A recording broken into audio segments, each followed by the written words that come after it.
महाराष्ट्राच्या राजकारणात एक अशी बातमी आली आहे की जी ऐकून तुम्हाला काहीसं नक्कीच आश्चर्य वाटेल. आताची महाराष्ट्र विधान परिषदेच्या 10 जागांसाठीची निवडणूक ही बिनविरोध झाली आहे. 10 जागांसाठी फक्त 10च अर्ज आले, कोणतीही चुरस, कोणतेही मतदान झाले नाही. सर्व 10 उमेदवार हे बिनविरोध विजयी झालेले आहेत.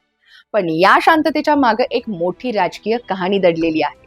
भाजपला 6 जागा, एकनाथ शिंदे यांच्या शिवसेनेला 2 जागा, उद्धव ठाकरे यांच्या शिवसेनेला 1 जागा आणि अजित पवार यांच्या राष्ट्रवादीला 1 जागा मिळाली आहे.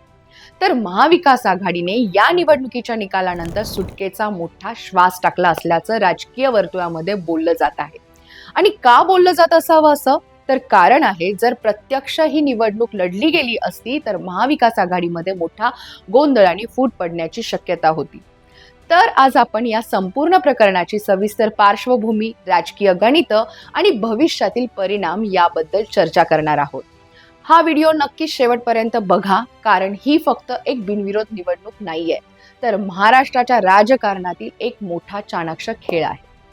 नमस्कार, मी सायली नलवडे कविटकर आणि आपण पाहताय विश्लेषण वाई. चला तर मग आधी थोडक्यात पार्श्वभूमी समजून घेऊया. महाराष्ट्र विधान परिषदेच्या एकूण जागा होत्या 78. त्यापैकी काही जागा या विधानसभेतील आमदार मतदान करून निवडतात. यावेळी 10 जागा रिक्त होत्या. त्यात 9 जागांसाठी नियमित निवडणूक आणि 1 जागेसाठी पोटनिवडणूक होती. मतदान हे 12 मे रोजी होणार होतं, पण शेवटच्या टप्प्यांमध्ये उमेदवारांच्या अर्जांची संख्या इतकीच राहिली की सर्व जागा या बिनविरोध झाल्या.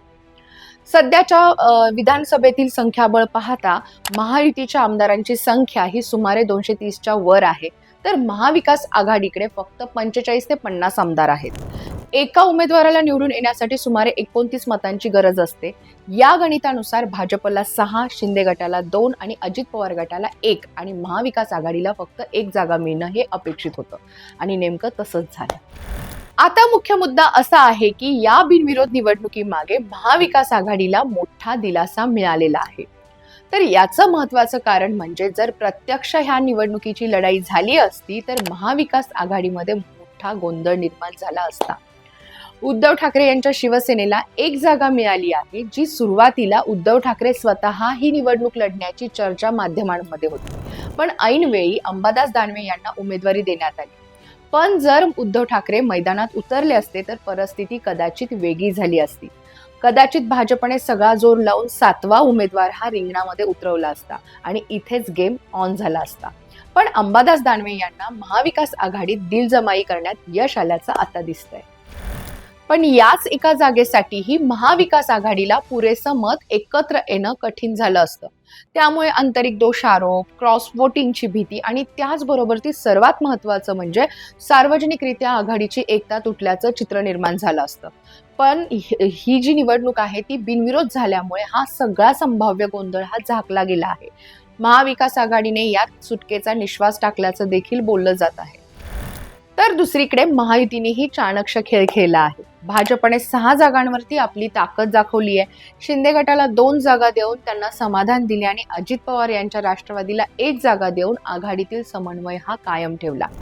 तर बिनविरोध निवडणूक करून महायुतीने सर्व काही शांत आणि नियंत्रणात आहे, अलबेल आहे असा संदेशही महायुतीने दिला आहे. शिंदे गटाने सुरुवातीला 10वा उमेदवार उभा करण्याची तयारी देखील केली होती, दाखवली होती, जेणेकरून उद्धव ठाकरे गटाला अडचणीत आणता येईल. पण शेवटी तो प्लॅन मागे घेण्यात आला.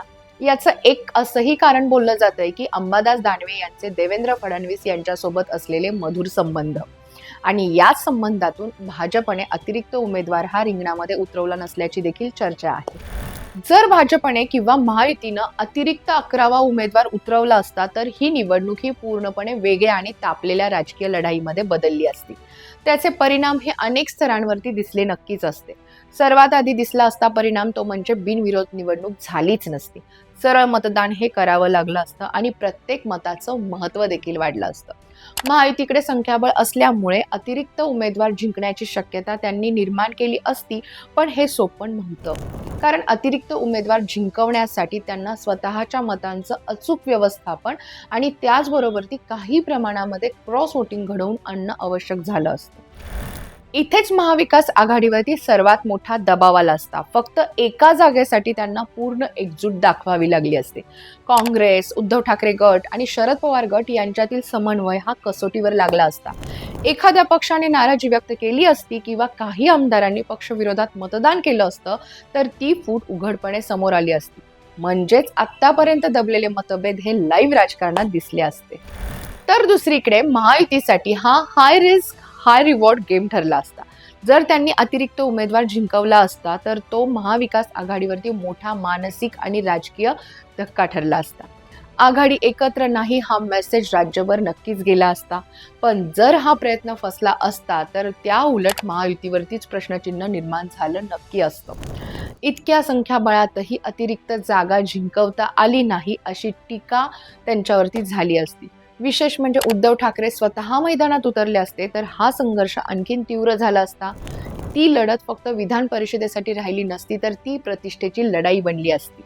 शिंदे विरुद्ध ठाकरे, महायुती विरुद्ध महाविकास आघाडी असा थेट सामना झाला असता. म्हणजेच काय तर आज जी निवडणूक सायलेंट अंडरस्टँडिंग म्हणून झालेली आहे तीच निवडणूक त्यावेळी ओपन पॉलिटिकल बॅटल म्हणून झाली असती आणि त्यामुळे कदाचित महाराष्ट्राच्या राजकारणामध्ये मोठी उलथापालथ देखील घडवून आणली गेली असती. आता प्रश्न याचे भविष्यातील परिणाम काय असतील? या बिनविरोध निवडणुकीमुळे महाविकास आघाडीतील एकता ही बाहेरून दिसत आहे, पण आतून ती कितपत मजबूत आहे हे लवकरच दिसेल. कारण यापुढे राज्यसभेच्या जागांसाठी निवडणूक होणार आहे. त्यात आता रोटेशनवरती काँग्रेसचा उमेदवार असेल अशी शक्यता आहे. शिवाय दुसरीकडे महाविकास आघाडीतील 3 पक्षांमध्ये जागा वाटप, उमेदवार निवड आणि त्याचबरोबर ती नेतृत्वाच्या मुद्द्यावरून तणाव नेहमीच राहतोय. या निवडणुकीत तो तणाव उघडा पडला नाहीये, पण तो पूर्णपणे संपलाय असंही नाहीये. तर दुसरीकडे महायुतीला यामुळे आपली एकता आणि त्याचबरोबर ती संख्याबळ हे दाखवता आले. विशेष म्हणजे उद्धव ठाकरे यांनी स्वतः लढण्याचा विचार मागे घेतल्यामुळे शिंदे गटाची एक रणनीती फसली असंही बोललं जातंय. एकूणच काय तर ही निवडणूक ही बिनविरोध झाल्यामुळे महाराष्ट्राच्या राजकारणात एक प्रकारचे सायलेंट अंडरस्टँडिंग झाल्याचं चित्र आहे. पण राजकारणामध्ये शांतता कधीच कायमस्वरूपी नसते. पुढील काही महिन्यांमध्ये 2029च्या निवडणुकीची तयारी सुरू होईल. यामुळे नवीन समीकरणं देखील तयार होऊ शकतात.